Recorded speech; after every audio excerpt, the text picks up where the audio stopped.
Hello दोस्तों, welcome to my channel. घटना चक्र सामान्य भूगोल का लेक्चर नंबर 25 है। और आपको पता ही होगा कितना इम्पोर्टेंट है। तो ये हमारे दो चैनल है, लव लाइव विद जॉय और ये है study with interest and love. तो दोनों चैनल को आप सब्सक्राइब कर लीजिए। तो पीसीएस और यूपीएससी आरओ की एग्जाम के लिए बहुत ही इंपॉर्टेंट है। आप इसको इग्नोर करेंगे तो आप बहुत पछताएंगे, क्योंकि आप देख सकते हैं इसमें प्रीवियस ईयर के कितने सारे क्वेश्चन होते हैं जो कि रिपीटेड होते हैं। तो चलिए स्टार्ट करते हैं। और हाँ, इसको देखिए। और आरओ का टेस्ट भी है और एनसीईआरटी क्लास भी चल रही है, तो उसको भी देखिए, कंप्लीट करवाया जा रहा है। इस महीने में आपका घटना चक्र और एनसीईआरटी दोनों कंप्लीट करने की हमारा टारगेट है, जिसको हम कंप्लीट करके रहेंगे। तो अगर आपका साथ अच्छा रहा तो और जल्दी कंप्लीट होगा। तो चलिए स्टार्ट करते हैं। तो आज हम करेंगे देशांतर के बारे में। तो देशांतर वृत्त के साथ बनी वह कोणीय दूरी है जिसे डिग्री में मापा जाता है ना। ये देख सकते हैं आप, देशांतर रेखाएं 165, 50 डिग्री सब डिग्री में मापा गया ना, तो इसको डिग्री में मापते हैं। उत्तरी तथा दक्षिणी ध्रुव को मिलाने वाली रेखा को देशांतर कहते हैं। उत्तरी उत्तरी ये है, दक्षिणी ये, दोनों बिंदुओं को मिलाने वाली रेखा को क्या कहते हैं? देशांतर कहते हैं। मेरिडियन और लॉन्गिट्यूड तथा लाइन ऑफ लॉन्गिट्यूड भी कहते हैं। देशांतर रेखाओं की लंबाई बराबर होती है तथा सभी देशांतर रेखाएं लगभग भूमध्य रेखा जितनी लंबी होती हैं और ग्रेट सर्कल कहलाती हैं। देशांतर रेखाएं भूमध्य रेखा के को समकोण पर काटती हैं। देशांतर रेखाओं के बीच की दूरी विषुवत व वृत्त पर 111.3 किलोमीटर तथा ध्रुवों पर ये 0 किमी होती है। मध्य में अर्थात 45 डिग्री अक्षांश पर यह 79 किमी होती है। जिस देशांतर रेखा के संदर्भ में अन्य देशांतर रेखाओं की गणना की जाती है उसे उसे प्राइम मेरिडियन लाइन कहते हैं।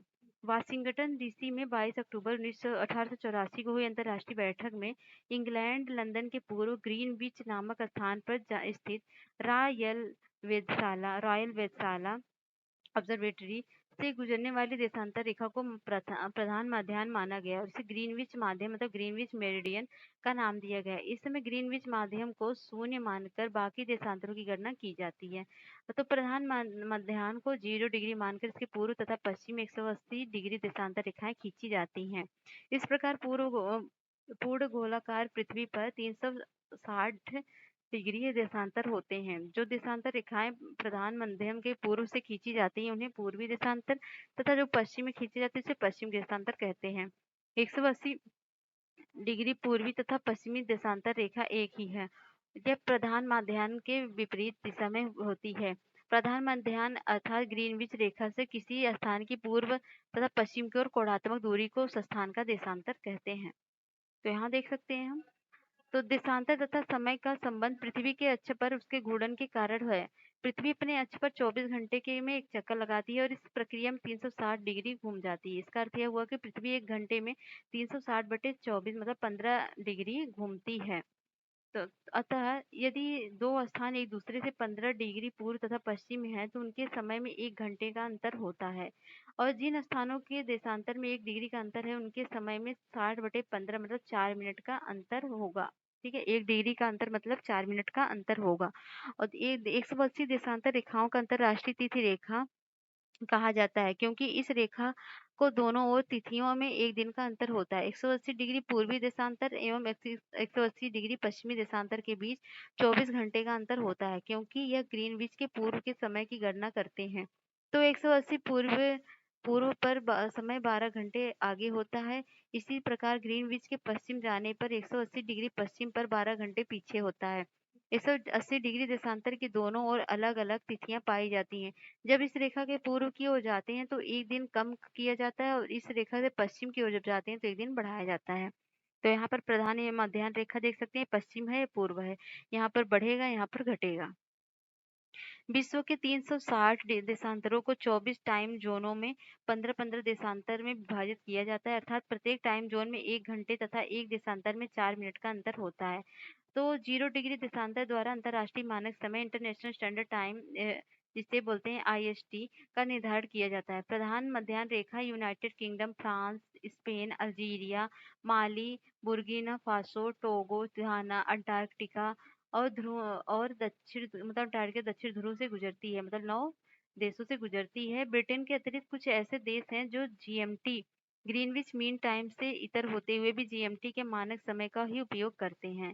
तो ये प्रकार हैं, तो ये इस प्रकार जैसे आइसलैंड, आयरलैंड, पुर्तगाली कनारी द्वीप और मारितानिया, माली, सेनेगल, असेमन द्वीप हैं, गिनी बिसाऊ और गिनी, सिएरा लियोन, लाइबेरिया और Ivory Coast, Burkina Faso, Togo, Gambia, Ghana आदि। तो भारत का मानक समय जो 82 डिग्री 30 मिनट देशांतर तथा जीएमटी के माध्यम पर 5.5 घंटे का अंतर है। इंग्लैंड के ग्रीनविच स्थित रॉयल ऑब्जर्वेटरी की घोषणा अनुसार भारत में नई सहस्त्राब्दी के सूर्योदय की प्रथम किरण निकोबार द्वीप समूह के कटचल द्वीप पर दिखाई दी। कटचल भारत की मुख्य भूमि से लगभग 1600 किमी तथा पोर्ट ब्लेयर से 300 किमी दक्षिण में 8 डिग्री उत्तरी अक्षांश एवं 93 से 94 डिग्री पूर्वी देशांतरों के मध्य अवस्थित है। अंतर्राष्ट्रीय तिथि रेखा पृथ्वी पर ऐसी प्रतिबिंब रेखा होती है जो दो क्रमागत कैलेंडर दिनों को अलग करती है। ग्रीनविच से 180 डिग्री विपरीत दिशा में प्रशांत महासागर से होकर गुजरती है। अंतर्राष्ट्रीय तिथि रेखा को 8 स्थानों पर मोड़ दिया जाता है ताकि एक ही स्थान पर तिथि को लेकर मतभेद की स्थिति न रहे। अलास्का के पास मोड़ दिए जाने वाले रास्ते पर दो स्थानों के बीच की दूरी घट बढ़ जाती है। अतः ग्लोब पर दो स्थानों के बीच न्यूनतम दूरी अंतर्राष्ट्रीय तिथि रेखा पर नहीं होती। अंतर्राष्ट्रीय तिथि रेखा एक भारत के मानक समय 82.5 डिग्री के बीच 97.30 देशांतर का अंतर है। बेरिंग जलमंडलों मध्यम अंतर्राष्ट्रीय तिथि रेखा के समांतर है। तो आप क्वेश्चन करेंगे, काहिरा का समय ग्रीनविच से 2 घंटे आगे है, अतः स्थिति कहाँ पर होगी? तो 30 डिग्री पूर्वी देशांतर पर है काहिरा। जब 82.5 डिग्री पूर्वी देशांतर पर मध्याह्न हो तब भारत के 6:30 किस देशांतर या अंश पर बजेंगे? तो बजेंगे 0 डिग्री पूर्व या पश्चिम पर। तो यहाँ पर देखेंगे यदि दो स्थानों की स्थिति में, यहाँ पर आप एक्सप्लेनेशन देख लीजिएगा। तो यदि दो स्थानों की स्थिति में 90 डिग्री देशांतर का अंतर है तो दोनों स्थानों के बीच समय अंतर कितना होगा? तो वो होगा 6 घंटे का, है ना। 90 डिग्री का कितना होगा? तो एक देशांतर का मतलब 4 मिनट का होगा। तो 9 का गुणा अगर 4 में करेंगे 360 मिनट होगा। 90 का गुणा और मिनट या 6 घंटे होंगे। अगर इसमें घंटे को डिवाइड करें 6 घंटे का अंतर होगा। जब ग्रीनविच में मध्याह्न एक जगह का स्थानीय समय 5 बजे सायं है तो निम्नलिखित में से कौन सा यामोत्तर है जिस पर उपयुक्त जगह उपस्थित है? तो वह है 75 डिग्री पूर्व। तो कौन सा देशांतर प्रधान यामोत्तर के साथ मिलकर ग्लोब पर बृहद वृत्त का निर्माण करता है? तो वह है 180 डिग्री। ठीक है। नई सॉरी, एक मिनट प्लीज वेट। तो ओके, तो यहाँ पर आप देख सकते हो, तो जब 82.5 डिग्री 30 मिनट पूर्व देशांतर मध्याह्न हो तब 6:30 किस देशांतर या अंश पर बजेगा? तो बजेगा 0 डिग्री पूर्व पश्चिम पर। ये हो चुका था आपका। कौन सा देशांतर यामोत्तर के साथ मिलकर ग्लोब पर बृहद का, ये भी तो हो चुका था। तो नई सहस्त्राब्दी सूर्योदय की प्रथम किरण भारत के किस एक यामोत्तर पर दिखाई दी? तो वह है 93 डिग्री 30 मिनट। मतलब पेपर रॉयल ग्रीनविच लेबोरेटरी घोषणा अनुसार भारत में नई सहस्त्राब्दी के सूर्योदय की प्रथम किरण निकोबार द्वीप समूह के कटचल द्वीप पर दिखाई दी। किस स्थान का मानक समय निर्धारित करने का आधार होता है? तो वो होता है मध्याह्न, प्रधान मध्याह्न मतलब मानक। प्रधान यामोत्तर नहीं गुजरती किससे? अल्जीरिया, नाइजर या फिर फ्रांस या स्पेन से। तो नाइजर से नहीं गुजरती है। तो यहाँ पर देशों के नाम से दिए गए जहाँ से गुजरती है, यूनाइटेड की Spain, Mali, Togo, Antarctica, France, Algeria, Burkina Faso और घाना से। अगला है, यह प्रधान यामोत्तर गुजरती है अल्जीरिया, नाइजीरिया, फ्रांस, पुर्तगाल से। तो कहाँ से गुजरती है? तो अल्जीरिया से गुजरती है, फ्रांस से गुजरती है, नाइजीरिया से नहीं गुजरती है। यहाँ पर दिया गया ना, नाइजीरिया कहीं दिया नहीं दिया है। ठीक है, तो पहला दूसरा, निम्नलिखित स्थानों में से किसका समय जीएमटी के समान है? तो किसका है? तो आगरा का है और डबलिन का है और है लिस्बन का। तो इस तरह से ऑप्शन सी सही होगा। यहाँ पर आप एक्सप्लेनेशन देखिए। किसी एक क्षण निम्नलिखित नगरों में से किसी एक में घड़ी समय अन्य 3 नगरों के घड़ी समयों के समान नहीं है। तो नहीं है आदिस अबाबा का, इथोपिया का। ग्रीनविच की देशांतर रेखा से पूर्व या पश्चिम में स्थित होने के आधार पर निम्नलिखित देशों का मानक समय ग्रीनविच माध्य समय से या तो आगे या पीछे, क्यूबा का या ग्रीस का, इराक का। और इसको क्रोनोलॉजी में लगाना है तो पहले होगा जापान में, फिर होगा इराक में, फिर होगा ग्रीस में, फिर जाके होगा क्यूबा में, फिर कोस्टारिका में।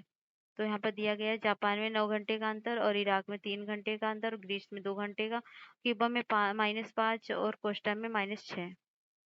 तो जब IST या उत्तर मेरिडियन पर दोपहर होती है, तब धरती पर एक अन्य स्थान पर लोग अपनी सुबह 6 बजे की चाय ले रहे होते हैं। अतः उस स्थान का देशांतर लॉन्गिट्यूड क्या होगा? तो वह होगा 7 डिग्री 30 द वेस्ट।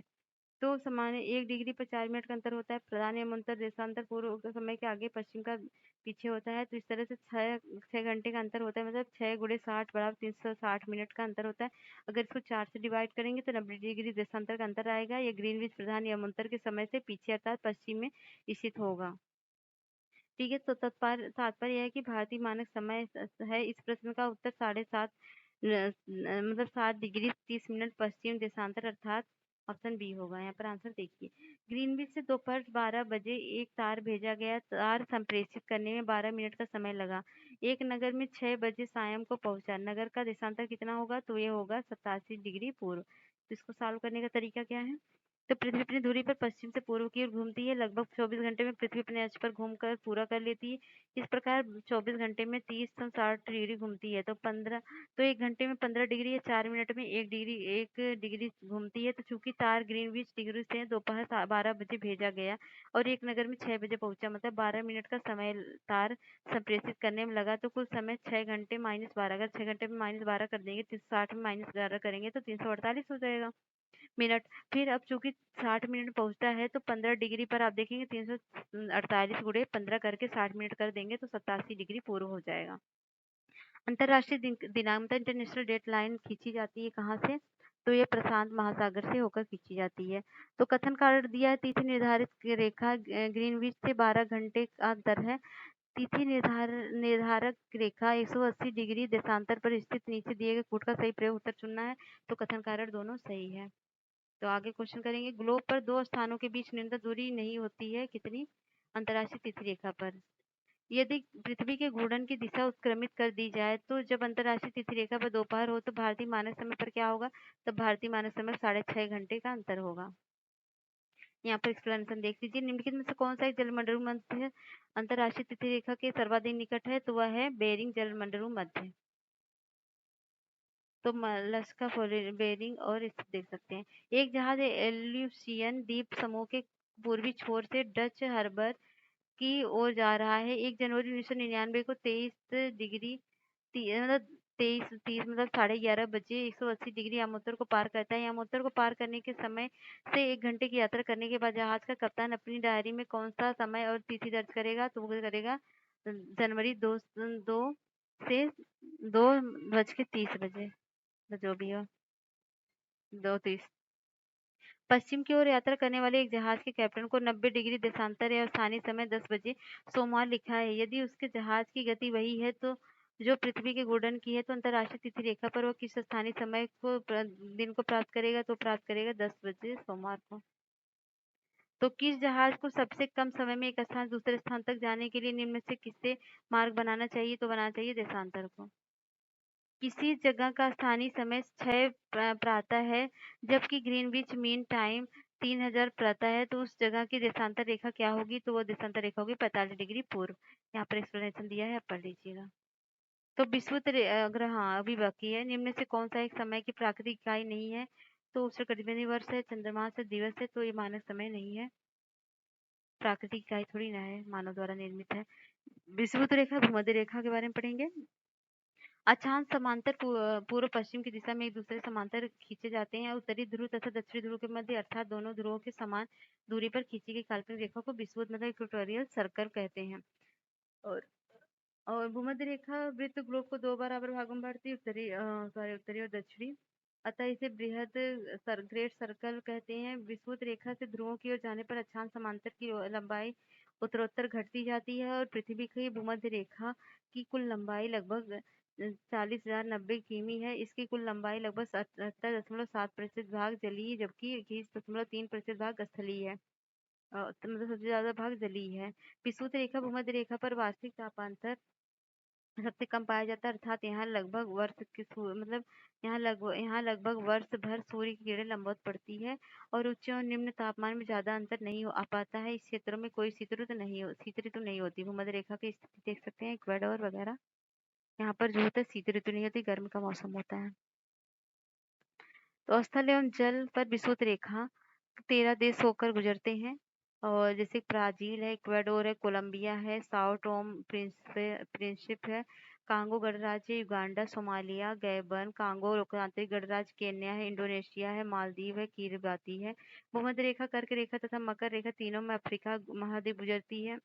और मतलब यहाँ से गुजरती है। दक्षिण अमेरिका महाद्वीप में भूमध्य तथा मकर रेखा गुजरती है। कोलंबो के उत्तरी अक्षांश जकार्ता और इतने मनीला और सिंगापुर इतने डिग्री अक्षांश पर है। पृथ्वी की भूमध्य रेखा की कुल लंबाई लगभग कितनी है? 40,000 किलोमीटर है। निम्नलिखित समूहों में से किसी एक देश में भूमध्य रेखा गुजरती है तो गुजरती है कोलंबिया, केन्या और इंडोनेशिया। तो Sao Tome Principe, Gabon, Congo लोकतांत्रिक गणराज्य, Uganda, Kenya, Somalia, Maldives, Indonesia, Kiribati, Ecuador, Colombia, Brazil से। अब देखेंगे हम अगला। निम्नलिखित में से किन देशों से होकर भूमध्य रेखा नहीं गुजरती? गैबोन, सोमालिया, भूमध्य रेखी, गिनी, रवांडा। तो कहाँ से नहीं गुजरती है? तो सोमाली से गुजरती है, गैबोन से भी गुजरती है। तो कहाँ से? नहीं नहीं, हाँ, अब ये भूमध्य रेखी गिनी से और रवांडा से नहीं गुजरती है। तो ऑप्शन डी 2020 में। भूमध्य रेखा निम्नलिखित में से किस देश से होकर नहीं गुजरती है? तो वह नहीं गुजरती है मैक्सिको से, ब्राजील, इंडोनेशिया, केन्या से गुजरती है। निम्नलिखित देशों में से कौन सा भूमध्य रेखा पर अवस्थित है? ब्रुनेई, कोलंबिया, केन्या, वेनेजुएला तो नहीं है। एक मिनट, वेनेजुएला है, भूमध्य रेखा पर अवस्थित है। अच्छा, अवस्थित है, तो कौन सी अवस्थित है? वो है ब्रुनेई। ब्रुनेई नहीं है, बल्कि कोलंबिया है और केन्या है, वेनेजुएला भी नहीं है। भूमध्य रेखा गुजरती कहाँ से? केन्या से गुजरती, कैमरून और कोस्टारिका, वेनेजुएला से नहीं गुजरती है। ठीक है।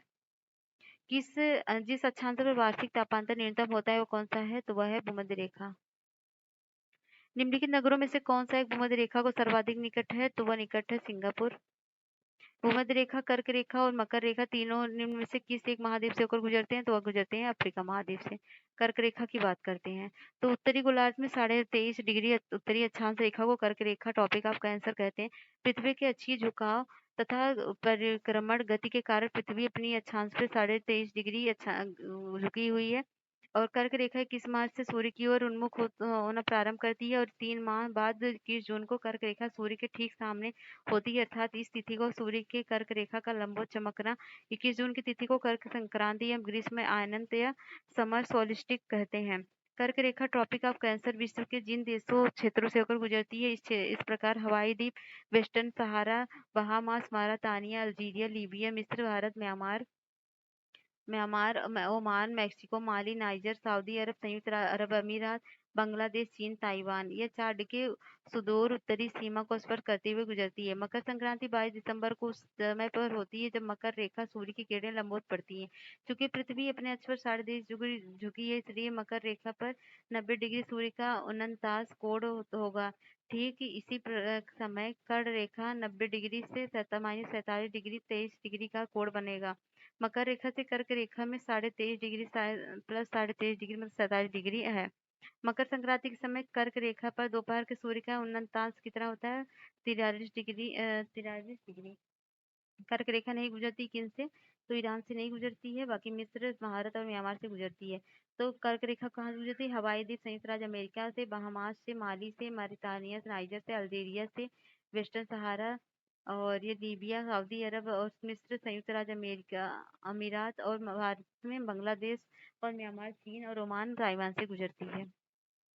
मकर रेखा की बात करें तो दक्षिणी गोलार्ध में 23.5 डिग्री अक्षांश को मकर रेखा ट्रॉपिक ऑफ कैप्रिकॉर्न कहते हैं। सूर्य की किरणें मकर रेखा पर 21 से 22 दिसंबर को चमकती हैं। दिन दक्षिणी गोलार्ध का सबसे बड़ा दिन होता है और ग्रीष्म ऋतु यहाँ पर होती है। तो मकर रेखा Brazil, Paraguay, Argentina, Chile, French Polynesia और जो फ्रांस में है, बोत्सवाना, ऑस्ट्रेलिया, मेडागास्कर, मोजाम्बिक और दक्षिण अफ्रीका, टोंगो एवं नामीबिया से होकर गुजरती है। इनमें से कौन सा कथन पृथ्वी की गति के संदर्भ में सत्य है? तो पृथ्वी के अपनी दूरी पर पश्चिम से पूर्व घूर्णन के कारण मौसम परिवर्तन होता है। पृथ्वी के सूर्य के चारों ओर चक्कर लगाने के कारण धरती पर रात व दिन घटित होता है। तो दोनों ही कथन गलत है, क्योंकि पृथ्वी अपनी धुरी पर पश्चिम से पूर्व की ओर चक्कर लगाती है और जबकि सूर्य के चारों ओर चक्कर लगाने पर धरती का मौसम परिवर्तन होता है, ना कि दिन का। मकर रेखा नहीं गुजरती किनसे? तो बोल्वियस नहीं गुजरती, पराग्वे अर्जेंटीना ब्राजील से गुजरती है। Brazil, Australia, Paraguay, Madagascar, Argentina, Mozambique, Chile और दक्षिण अफ्रीका, फ्रेंच, टोंग और बोत्सवाना, नामीबिया यहाँ से गुजरती है। तो ये याद कर लीजिएगा कहाँ से गुजरती कहाँ से नहीं। निम्नलिखित देशों में से विचार कीजिए, ऑस्ट्रेलिया, नामीबिया, ब्राजील, चिली। ऊपर इनमें से किन किन से होकर मकर रेखा गुजरती है? तो मकर रेखा गुजरती है चारों देशों से। जब सूर्य की किरणें मकर रेखा पर लंबवत चमकती है, तब भारत में निम्नलिखित में कौन सी घटना होती है? तो उत्तर पश्चिम भारत में उच्च वायुदाब विकसित होता है। दिन रात का होना। पृथ्वी सौरमंडल में दो प्रकार की गति करती है, घूर्णन और दैनिक परिक्रमण और परिभ्रमण। तो इसको हम ज्यादा नहीं करेंगे, इसको हम क्वेश्चन के थ्रू करेंगे। किस तिथि को रात और दिन बराबर होते हैं? तो वो होते हैं 23 सितंबर को। एक मिनट, सॉरी। बात तो क्या ही कर सकते हैं हम। ठीक है। विषुव या इक्विनॉक्स वर्ष के दो काल जब दिन और रात बराबर होते हैं, वो कब होते हैं? तो वो 21 मार्च और 23 सितंबर को होते हैं। वर्ष भर दिन रात दिन कहाँ बराबर होता है? तो बराबर होता है भूमध्य रेखा पर, है ना। उत्तरी गोलार्ध में कर्क संक्रांति के समय 12 घंटे का दिन होगा। कहाँ पर? विषुवत रेखा पर। और उत्तरी गोलार्ध में वर्ष का सबसे छोटा दिन होता है, कौन सा होता है? तो वो होता है 22 दिसंबर को। वर्ष का सबसे बड़ा दिन कौन सा होता है? तो सबसे बड़ा दिन कौन सा होता है? 21 जून को होता है ना। 21 जून, तो 20 से 21 जून को भारत का सबसे लंबा दिन होता है। वही दक्षिणी गोलार्ध में 21 से 22 दिसंबर को सबसे बड़ा दिन होता है, परंतु विकल्प के रूप में 21 जून और 22 दिसंबर दोनों मौजूद हैं, तो इसलिए कंफ्यूजन है। तो किस तारीख को सबसे बड़ा दिन होगा? तो वो 21 जून को होगा। दक्षिणी गोलार्ध में सबसे बड़ा दिन कौन सा है? तो वह है 22 दिसंबर को। और निम्नलिखित तिथियों में से किसमें दोपहर को आपकी छाया सबसे छोटी होगी? तो होगी 21 जून को, क्योंकि सूर्य की किरणें ऊपर से पड़ेंगी सीधी। ग्रीष्म अहानांत प्रतिवर्ष होता है, कब होता है? तो 21 जून को होता है। जून की 21वीं तारीख को सूर्य कहाँ पर होता है? तो उत्तरी ध्रुवीय वृत्त और क्षितिज के नीचे नहीं डूबता है। पृथ्वी की उत्पत्ति के बारे में हम देखेंगे, तो इसको तो आपने बहुत पढ़ा होगा, तो हम क्वेश्चन के थ्रू इसको करेंगे। ये थोड़ी परिकल्पना देख लेंगे। टकराव सिद्धांत बफन ने दिया था। वायव्य राशि इमैनुअल कांट ने दिया था। निहारिका परिकल्पना लॉपलास ने। उल्का परिकल्पना लकियार ने। और ग्रहाणु परिकल्पना चेम्बरलिन तथा मेल्टॉन ने। और ज्वारी परिकल्पना जेम्स जीन्स तथा हेरोल्ड जैफरी ने। तारक परिकल्पना एन रसेल तथा लिटिलटन ने। और विखंडन परिकल्पना रासगेन ने। और सिफीड परिकल्पना प्रोफेसर एसी बनर्जी ने। नवतारा परिकल्पना एफ होयल तथा लिटिलटन ने। और मतलब ये सब देख लीजिए, क्वेश्चन थ्रू हम कर लेंगे। निम्न विद्वान में से किसी ने सुझाव दिया कि पृथ्वी की उत्पत्ति गैसों और धूल कणों से हुई है, तो वो दिया था ओ स्मिथ ने। जेम्स जीन्स ने ज्वारी परिक्रमा का एक होएतल एवं लिटिलटन ने नवतारा परिकल्पना तथा आर्टो स्मिड ने अंतर तारकीय धूल परिकल्पना का प्रतिपादन किया था। पृथ्वी की वायु निर्धारित करने में निम्नलिखित में से कौन सी विधि प्रयोग की जाती है? तो वो की जाती है यूरेनियम डेटिंग के लिए। तो पृथ्वी की आयु ज्ञात करने के लिए यूरेनियम डेटिंग का प्रयोग किया जाता है। और भूगर्भिक इतिहास के बारे में देखेंगे हम। पृथ्वी की भूगर्भिक मतलब जियोलॉजिकल हिस्ट्री के सर्वप्रथम प्रयास फ्रांसीसी वैज्ञानिक बफन द्वारा किया गया था। ठीक है। वर्तमान समय में इनके देखे जाए, जैसे कि ये यूसन मतलब यान है, और इरा है पीरियड है, इपोच है, एज है, और लाइफ है। ये क्या है तो देखते हैं। तो सीओ जो सीनोजोई की इरा जो है, मतलब इरा जो है, ये 650 वर्ष पूर्व आज से आज तक का है। चतुर्थ काल क्वार्टरनरी और टर्सरी में डिवाइडेड है। ये अभिनव है, इसमें देख ले सकते हैं आप। ये मध्यजीवी मीसोजोइक जिसमें मीसोजोइक कौन आते हैं? क्रिटेशियन, जुरासिक, ट्रियासिक आते हैं। कितने वर्ष पुराने हैं ये? ठीक है। अब हम देखते हैं डायनासोर का विप्लव होना इसमें हुआ था। और जुरासिक में डायनासोर का युग था। और ट्रियासिक में मेढक और समुद्री कछुआ का था। और पुराजीव मतलब पैलियोजोइक में क्या था? Permian, Carboniferous, Devonian, Silurian, Ordovician, Cambrian. तो इस तरह के आप देख सकते हैं कब क्या हुआ था। इसको हम क्वेश्चन थ्रू आपको सॉल्व करवा देंगे। ठीक है, आप टेंशन मत लीजिए। तो क्वेश्चन है, महान हिमयुग का संबंध किससे है? तो वह है प्लेस्टोसीन से। महान हिमयुग इतिहास के एक ऐसा युग है जब बड़े पैमाने पर हिमाच्छादन हुआ था, और प्लेस्टोसीन युग से संबंधित है। तो निम्न कालों में से किसे प्राय लघु हिमकाल माना गया? तो माना गया 650 से 1870 को। तो इतने बीच हिमकाल माना गया। डायनासोर का काल आज से कितने वर्ष पहले का है? तो वो लगभग है 18,000 करोड़ साल, मतलब 18 करोड़ वर्ष पूर्व का है। तो जुरासिक पीरियड में 28 20 करोड़ वर्ष पूर्व ये आरंभ हुआ था और 14 करोड़ वर्ष पूर्व समाप्त हो गया था। अब महाद्वीप अलग कैसे हुए थे? तो हुए थे विवर्तनिक क्रिया द्वारा। निम्नलिखित महाद्वीपों में कौन सा गोंडवाना लैंड का भाग नहीं है? तो वो भाग नहीं है उत्तरी अमेरिका। तो पैंजिया के उत्तरी भाग को कोलारेंस और दक्षिणी भाग को गोंडवाना लैंड कहा गया है। लॉरेंसिया में उत्तरी अमेरिका, ग्रीनलैंड और यूरोप और एशिया शामिल थे, जबकि गोंडवाना लैंड में दक्षिण अमेरिका, अफ्रीका के मेडागास्कर, अरब प्रायद्वीप, भारतीय उपमहाद्वीप, ऑस्ट्रेलिया और अंटार्कटिका शामिल है। भारत प्राचीन सुपर महाद्वीप गोंडवाना लैंड का भाग था। इसमें से वर्तमान समय का निम्न भूभाग शामिल था। कौन था? ये सभी थे: दक्षिणी अमेरिका, ऑस्ट्रेलिया और अफ्रीका। पृथ्वी पर मूलतः एक ही विशाल भूखंड था, जिसे क्या कहते थे? उसे पैंजिया महाद्वीप कहते हैं। सब जुड़ा हुआ था। कार्बोनिफेरस युग में समस्त स्थल भाग एक स्थल भाग के रूप में स्थलग थे। इस स्थल पिंड को नामकरण पैंजिया किया गया। पृथ्वी पर जीवन के प्रादुर्भाव का प्रथम जीवाश्मी साक्ष्य कब मिला था? तो मिला था 3.5 बिलियन वर्ष पूर्व। इसमें नहीं दिया है आंसर। तो निम्नलिखित में से किस घटनाओं के जीवों के विकास को प्रभावित किया है? तो महाद्वीपीय विस्थापन, हिमानी चक्र। तो इन दोनों ने प्रभावित किया है। वलन क्रिया किसका परिणाम है? तो वह परिणाम है पर्वत निर्माणकारी बल का। तो विद्युत चुम्बकीय विकिरण, भूतापीय ऊर्जा, गुरुत्वीय बल, प्लेट संचलन, पृथ्वी का घूर्णन, पृथ्वी की परिकल्पना। तो क्या है? ऊपर में से कौन से पृष्ठ पर गतिज परिवर्तन लाने के लिए जिम्मेदार है? तो ये सारे के सारे लाने के लिए जिम्मेदार है। तो अगला क्वेश्चन है, सही कालानुक्रम में अवस्थित कीजिए। पटपरा जमाव कब हुआ था? खैतानी जमाव कब, भगोड़ा जमाव कब हुआ, सिवाल जमाव कब हुआ था? तो पहले सिवाल जमाव हुआ था, फिर हुआ था पटवरा जमाव, फिर हुआ था खैतानी जमाव, फिर सॉरी बघोरा, फिर खैतानी। इस तरह से 20 ऑप्शन सही है।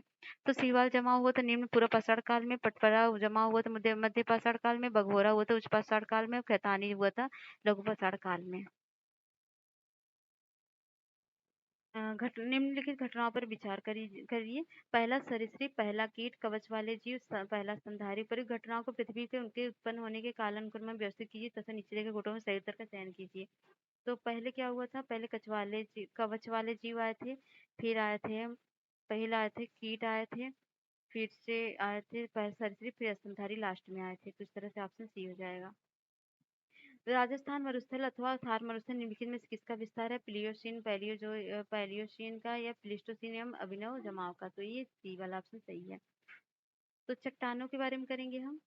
तो भूपर्पटी में सैलों से बनी सैल का निर्माण एक से या एक से अधिक खनिजों से मिलकर होता है। सैल कठोर या नरम तथा विभिन्न रंगों की हो सकती है। पेट्रोलॉजी सैल का विज्ञान है। निर्माण की प्रक्रिया के आधार पर चट्टानों को तीन समूहों में विभाजित किया गया: अग्नेय, अवसादी और रूपांतरित चट्टान में। अग्नेय चट्टान पृथ्वी के आंतरिक भाग में मैग्मा एवं बाहरी भाग मतलब बाह्य भाग लावा से होता है। रवेदार चट्टान परतें नहीं पाई जाती तथा पूरा जीवाश्म भी नहीं पाए जाते हैं। अग्नेय चट्टानों का संबंध प्राय ज्वालामुखी क्रिया से होता है। इनमें पानी का प्रवेश बहुत कम होता है। अग्नेय सैल क्रिस्टलीय तथा क्रिस्टलीय दोनों प्रकार की होती हैं। अग्नेय सैलों को प्राथमिक सैल भी कहा जाता है। अग्नेय सैलों के प्रमुख उदाहरण हैं ग्रेनाइट, कैब्रो, पैगमेटाइट और बेसाल्ट और ज्वालामुखी, ब्रेशियर तथा टफ आदि। अवसादी सैलों का निर्माण पृथ्वी की सतह के सैलों अवसादी के आंतरिक अनाच्छादन कारकों के प्रति अनावृत होती है, जो विभिन्न आकार के विखंडों में विभाजित होती है। ऐसे उपखंडों का विभिन्न बहिर्जनित कारकों के द्वारा संवहन तथा निक्षेप होता है। सघनता के द्वारा संचित पदार्थों के सैलों के परिलत हो जाने से होता है। यह प्रक्रिया लिथिफिकेशन कहलाती है। बहुत से अवसादी सैलों में निक्षेप परतें सिलिकॉन के बाद भी अपनी विशेषताएं बनाए रखती हैं। इसी कारणवश बालुकास्म जैसी अवसादी सैलों में विभिन्न सांद्रता वाले अनेक सतहें होती हैं। निर्माण की प्रक्रिया के आधार पर अवसादी सैलों का वर्गीकरण 3 प्रमुख समूहों में किया गया है। तो यांत्रिक रूप में निर्मित अवसादी सेल का उदाहरण बालुआ पत्थर, पिंडशिला, चूना पत्थर, सेल, लोयस, कांग्लोमेरेट, सिल्ट, मृतिका आदि। कार्बनिक रूप में निर्मित अवसादी सेल का उदाहरण है गिजराइट, खड़िया, चूना पत्थर, कोयला आदि। रासायनिक रूप में अवसादी फ्रिंग पत्थर, चूना पत्थर, हेलाइट, पोटास आदि है। रूपांतरित चट्टानों को मेटामॉर्फिक कहते हैं और ये रूप परिवर्तन परतदार और तलछटी अग्नेय सैलों के परिवर्तन के फलस्वरूप बनती हैं। तो अग्नेय चट्टानों में बनी सैलों के उदाहरण कौन से? ग्रेनाइट नीस का, बेसाल्ट शिस्ट का और बेसाल्ट एम्फीबोलासाइट का। तो अवसादी में क्या है? सेल का, स्लेट का, चूना का, संगमरमर है, चौक डोलोमाइट है और बालू का पत्थर क्वार्टजाइट है, एंग्लोमरेट क्वार्टजाइट है। और रूपांतरित में स्लेट है, फाइलाइट शिस्ट है, गैब्रो सर्पेंटाइन है। ठीक है, तो ये कर सकते हैं। तो अगला आप करेंगे क्वेश्चन, परतदार चट्टानों के विषय में दिए गए निम्नलिखित कथनों पर विचार करिए। परतदार चट्टानें पृथ्वी की सतह पर जलीय तंत्र द्वारा निर्मित होती है। परतदार चट्टानों के निर्माण में पूर्व विद्यमान चट्टानों का क्षरण सम्मिलित है। परतदार चट्टानों में जीवाश्म होते हैं। परतदार चट्टानें विशिष्ट रूप से परतों में पाई जाती हैं। तो इनमें चारों के चारों ऑप्शन सही हैं। तो अवसादी शैलों के लिए निम्नलिखित में से कौन सा कथन सत्य है? तो ये शैलें स्तरों में निक्षेपित होती हैं, मतलब एक एक लेयर में होती हैं। बलू पत्थर एक परतदार चट्टान है क्योंकि वह क्या है, पानी के नीचे बनती है। तो अग्नेय चट्टानों के लिए निम्नलिखित में से कौन सा कथन सत्य है? तो वह क्रिस्टलीय तथा अक्रिस्टलीय दोनों ही होती हैं। अधोलिखित कौन सी चट्टान में जीवाश्म नहीं पाए जाते हैं? तो ग्रेनाइट में जीवाश्म नहीं पाए जाते हैं। इतनी जल्दी रहती है वो लावा, इससे क्या पाया जाएगा? रूपांतरित चट्टानों की उत्पत्ति कौन सी चट्टानों से होती है? तो होती है अग्नेय तथा तलछटी दोनों से। निम्नलिखित में कौन सा रूपांतरित चट्टानों का उदाहरण नहीं है? तो वह नहीं है ग्रेनाइट। निम्नलिखित में से कौन समूह संबंधित नहीं है? वो नहीं है नीस से। नीस नहीं है, बालुका पत्थर, चूना पत्थर, शैल, ये क्या है? ये सब अवसादी चट्टानों के उदाहरण हैं। ज्वालामुखी की बात करें तो ज्वालामुखी वह स्थान है जहाँ से निकलकर गैस, राख और तरल चट्टानी पदार्थ लावा पृथ्वी के धरातल तक पहुँचता है। ज्वालामुखी विस्फोट से निकलने वाली गैसों में जलवाष्प तथा सर्वाधिक मात्रा में पाई जाती carbon dioxide, nitrogen, sulphur dioxide प्रमुख गैसें हैं। ज्वालामुखी के उत्सर्जन होने वाले अन्य गैसों में hydrogen sulphide, hydrogen carbon monoxide, hydrogen chloride, hydrogen fluoride, helium. ज्वालामुखी उद्गार के समय भूगर्भ में स्थित तरल पदार्थ को मैग्मा कहते हैं। जब मैग्मा धरातल पर निश्चित होता है तो उसे लावा की संज्ञा दी जाती है। बहुत गर्म होता है। ताजा निष्क्रियता लावा का तापमान 600 से 1200 डिग्री सेल्सियस तक होता है। धरातल पर लावा ठंडा होने के अग्नि चट्टान का रूप धारण कर लेता है। और सिलिका के आधार पर लावा दो प्रकार का होता है, एसिड लावा, बेसिक लावा। एसिड लावा गाढ़ा चिपचिपा होता है, सिलिका की मात्रा अधिक होती है। बेसिक लावा हल्का होता है, सिलिका की मात्रा कम होती है। प्लूटोनिक तो अग्नेय चट्टानों का निर्माण होता है, ये दो प्रकार की होती हैं, प्लूटोनिक तथा पताली चट्टानें और क्या है, अधिवितलीय अथवा मध्यवर्ती चट्टानें। क्रेटर ज्वालामुखी शंकु के ऊपर समांतर मिलने वाले कीपाकार गर्तनुमा आकृति में जलभराव कारक क्रेटर झील का निर्माण होता है, जैसे महाराष्ट्र के बुलढाना जिले में लोनार झील, कोल्डेरा झील क्रेटर का विस्तृत रूप है। उपोष्ण तथा गीजेर का निर्माण भी ज्वालामुखी द्वारा होता है। बहुत सारे डेटा है, सब कुछ देख लीजिए। विश्व के प्रमुख ज्वालामुखी, उनकी अवस्थिति देख सकते हैं। तो माउंट किनाबालू मलेशिया में, अलबुर्ज ईरान में, कोलिमा मैक्सिको में, माउंट रेनियर संयुक्त अमेरिका में, माउंट ताल फिलीपींस में, विसुवियस कहाँ पर है? इटली में, कोटोपैक्सी इक्वाडोर है, पोपो कैटेपिटल मैक्सिको में, माउंट कैमरून में है, माउंट सस्ता संयुक्त राज्य अमेरिका में, माउंट पिनाटुबो फिलीपींस में, मायोना फिलीपींस में, माउंट सिनाबुंग इंडोनेशिया में, सबनकाय पेरू में है, और माउंट एटना इटली में है, माउंट मेरापी इंडोनेशिया में, वेरिकुंटिन मेक्सिको में, माउंट एरिबस अंटार्कटिका में, किलायू हवाई द्वीप में, माउंट सेंट हेलेन संयुक्त राज्य अमेरिका में, मैनालोवा हवाई द्वीप में, क्राकाटाओ इंडोनेशिया में, चिम्बराजो इक्वाडोर में, दामगवांद ईरान में, कोह सुल्तान पाकिस्तान में, बिल्ला रिका कहाँ पर? चिली में है। निम्नलिखित में कौन एक मूल स्थल रूप में है? तो वह है ज्वालामुखी शंकु। तो ज्वालामुखी से सबसे अधिक कौन सी गैस निकलती है? तो निकलती है जलवाष्प। निम्नलिखित में से कौन सा विश्व का सबसे ऊंचा पर्वतीय ज्वालामुखी पर्वत है? तो वह है माउंट कोटोपैक्सी। ठीक है। और पृथ्वी के अंदर पिघले पदार्थ को क्या कहते हैं? तो वो कहते हैं उसको कुछ नहीं कहते हैं, क्योंकि मैग्मा कहते हैं। मैग्मा इसमें है ही नहीं। तो लावा के ठोस होने के फलस्वरूप पृथ्वी के अंदर निर्मित चट्टानों को क्या कहते हैं? वो प्लूटोनिक चट्टानें कहते हैं। ज्वालामुखी उद्गार नहीं होते हैं किसमें? बाल्टिक सागर में नहीं होते हैं। तो ज्वालामुखी उद्गार संबंध अभिसरण की अपसरण क्षेत्र में प्लेट के किनारों होता है। ऊपरी विकल्प में बाल्टिक सागर को छोड़कर सभी सागर प्लेटों किनारे संबंधित हैं। माउंट एटना कहाँ पर है? एक ज्वालामुखी है ये। और ज्वालामुखी माउंट सेंट हेलेन कहाँ स्थित है? तो वह है संयुक्त राज्य अमेरिका में। माउना लोवा एक सक्रिय ज्वालामुखी है हवाई का। माउना लोवा एक मिनट। मोना लोवा उदाहरण है किसका? सक्रिय ज्वालामुखी का उदाहरण है। निम्नलिखित में कौन सक्रिय ज्वालामुखी है? तो वह है कोटोपैक्सी, एटना और फ्यूजियामा। अकांगुआ ये नहीं है। कोटोपैक्सी दक्षिण अमेरिका के महाद्वीप इक्वाडोर में, एटना भूमध्य सागर में, सिसिली के पूर्व तटों में, फ्यूजियामा जापान में अवस्थित है। और कांगुआ ज्वालामुखी मूल रूप से संबंधित है, परंतु यह स्वयं एक सक्रिय ज्वालामुखी नहीं है। निम्नलिखित में से कौन क्रियाशील ज्वालामुखी है? तो क्रियाशील में है एटना है और आपका विसुवियस है। ठीक है। किलिमंजारो तंजानिया में स्थित एक मृत ज्वालामुखी है, किलिमंजारो। और अमेरिका महाद्वीप का उच्चतम पर्वत शिखर है कांगुआ का। और यह एटना सिसिली तथा वेसुवियस नेपल्स दोनों इटली में स्थित सक्रिय ज्वालामुखी है।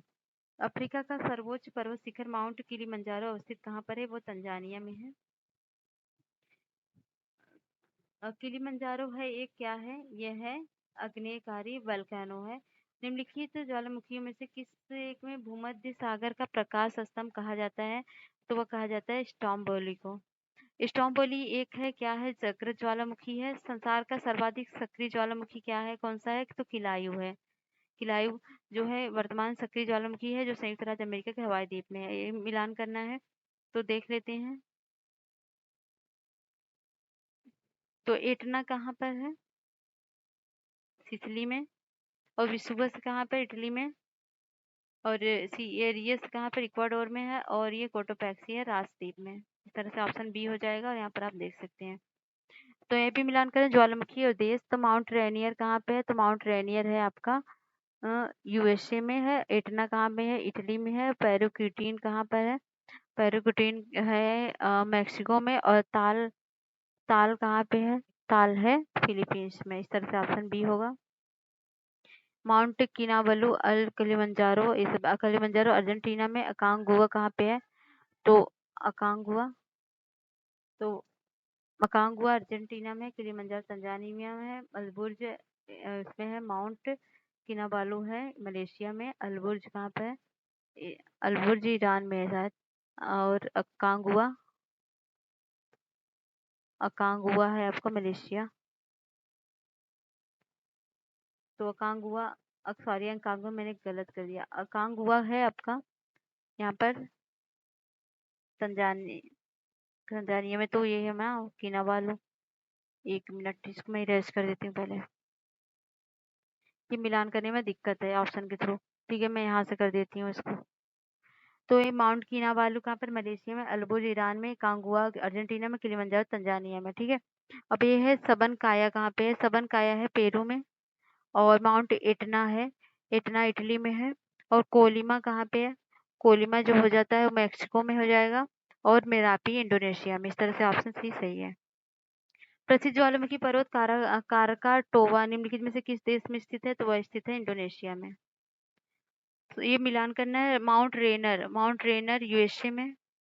और माउंट एटना इटली में। और माउंट पेरुकुटीन कहाँ पर? मैक्सिको में है। और माउंट एवो फिलीपी में है। तो इस तरह से ऑप्शन बी। भूकंप के बारे में बात करेंगे तो ये भी कर लेते हैं।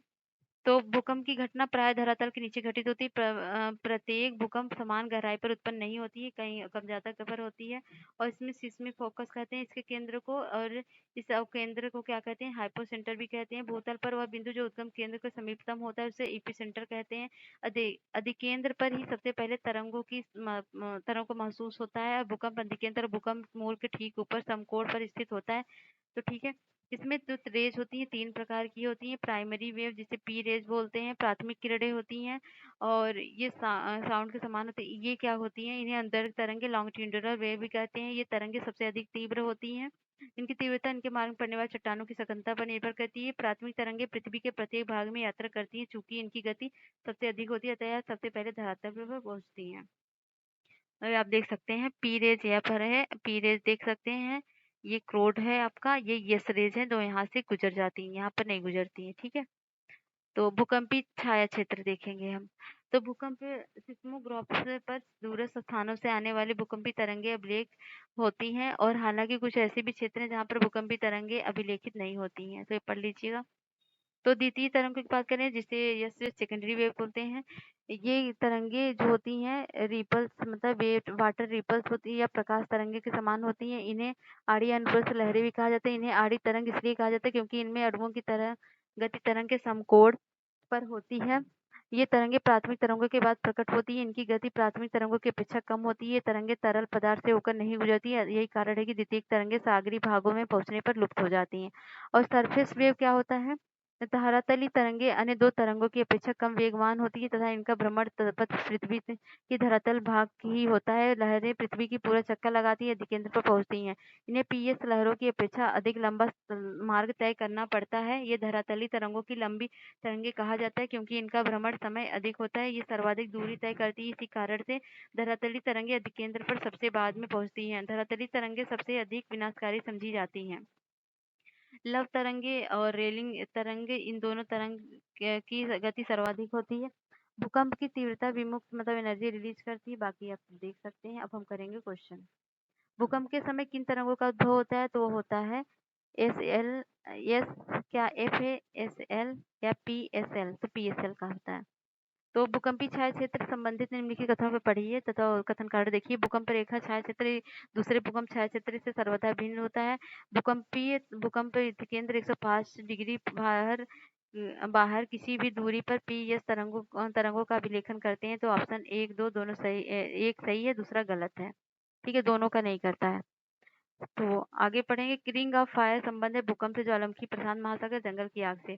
तो किससे किससे है? तो ये जो है संबंधित केवल 1, 2, 3 मतलब ज्वालामुखी से है, भूकंप से है और प्रशांत महासागर से है। निम्नलिखित में रिक्टर स्केल पर लघुगणकीय मतलब लॉगरिथम मापक्रम तथा इसके फलस्वरूप परिमाणक में एक की वृद्धि आयाम के 10 गुणक को निरूपित करती है। इस रिक्टर स्केल में प्रत्येक पूर्णांक पठन ऊर्जा परिवर्ती पूर्णांक पठन की ऊर्जा 100 गुना होती है। तो पहला सही है, दूसरा गलत है। क्यों गलत है? एक्सप्लेनेशन पढ़ लीजिए। भूकंप के बारे में निम्नलिखित कथनों में विचार कीजिए। भूकंप की तीव्रता को मार्कनी स्केल पर नापा जाता है। सही है। भूकंप का मैग्नीट्यूड विमुक्त ऊर्जा की माप है और भूकंप की मैग्नीट्यूड भूकंपीय तरंगों के आयाम के सीधे मापन पर आधारित है। ये भी सही है। रिक्टर स्केल में पूर्णांक विमुक्त ऊर्जा के परिमाण में 100 गुनी वृद्धि का निर्देशन करता है। गलत है। तो 1, 2, 3 सही है। तो रिक्टर पैमाने का उपयोग क्या नापने के लिए होता है? तो भूकंप की तीव्रता नापने के लिए होता है। तो भूकंप की तीव्रता का मापन किया जाता है, ये रिक्टर पैमाने पे किया जाता है। सिस्मोमीटर क्या होता है? हृदय गति, पेड़ों की ऊंचाई किससे होता है? तो ये होता है भूकंप से। तो निम्नलिखित किस यंत्र का भूकंपीय तरंगों के मापन के लिए प्रयोग किया जाता है? ये किया जाता है सिस्मोग्राफ का। तो निम्नलिखित भाषाओं में सुनामी शब्द किस भाषा से संबंधित है? तो वह है जापानी से। वर्ष 2004 में हिंद महासागरीय भूकंप तथा उससे परिणामित सुनामी के संबंध में निम्नलिखित कथन में से कौन सा सही नहीं है? तो कौन सा सही नहीं है? तो यह वर्तमान अनुमानों के अनुसार भूकंपित सुनामी के समुद्र में डूब गई अनगिनत लाशों के अतिरिक्त 50 लाख से अधिक लोगों की मौत की घाट उतारा है। तो ये सही नहीं, बाकी सब सही है। एक कथन का रट देख सकते हैं आप। तो जापान के किस शहर में हाल ही में विध्वंसकारी सुनामी और नाभिकीय विकिरण का सामना किया गया था? तो 2010 का न्यूज है। तो फुकुशिमा था। अगला क्वेश्चन है, भारतीय उपमहाद्वीप का उत्तर पश्चिम प्रदेश भूकंप ग्रहणशील है, जिसका कारण क्या है? तो यह है प्लेट टेक्टोनिक क्रिया। पृथ्वी की सतह पर वह भाग जिस पर भूकंपी तरंगों को सर्वप्रथम रिकॉर्ड किया गया कहलाता है, वो कहलाता है दिकेंद्र। तो कोकोस प्लेट किसके मध्य पाई जाती है? तो मध्य पाई जाती है मध्य अमेरिका तथा प्रशांत प्लेट के मध्य पाई जाती है। तो अगले चैप्टर में करेंगे महाद्वीप। तब तक के लिए बाय बाय और आपका दिन शुभ हो। और जाने से पहले हमारे चैनल को लाइक शेयर सब्सक्राइब करके जाइएगा। Okay, bye bye.